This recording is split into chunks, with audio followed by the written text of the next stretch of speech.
আসসালামু আলাইকুম প্রিয় দর্শক এন্ড সাবস্ক্রাইবার, আপনারা কেমন আছেন? বেশ কিছুদিন ধরে আমার সার্কেলে কিছু কথা কথা বলে অনেকে। এই কথাটা আমিও শুনি, বলতে বলতে শুনি যে ফেসবুক না ইউটিউবে, তুমি তো তোমার ফেসবুক পেজ আছে, ইউটিউব আছে, সেইটা তুমি ফেসবুকে ভালোভাবে করো, তাহলে তোমার ফেসবুক মনিটাইজেশন হবে। আসলে ফেসবুকে আসলে আমার কাজ করতে অত একটা ভালো লাগে না, কারণ ফেসবুকে যে ধরনের টাইটেরিয়া বা সেটা আসলে ওই রকমের না।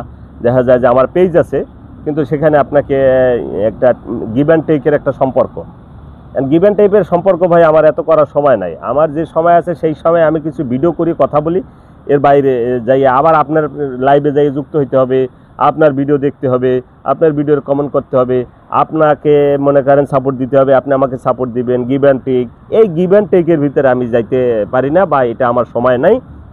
এজন্য অনেকেই বলে যে ফেসবুকে তো তাড়াতাড়ি মনিটাইজেশন পাওয়া যায়।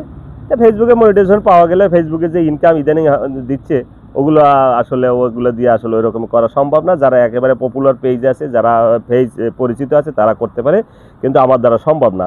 এই জন্য আমি ম্যাক্সিমাম সময়ই আমি ধরেন ইউটিউবে থাকি, ইউটিউবে কাজকর্ম করি, টুকিটাকি ভিডিও দেখি, যা ভিডিও ছাড়ি বা খবর দেখি, যা কিছু করি ইউটিউব থেকেই করি। আমার এই আইডিতে ঢোকাও হয় না, পেজে মাঝে মাঝে হয়তো দু একটা ভিডিও ছেড়ে রাখি এই।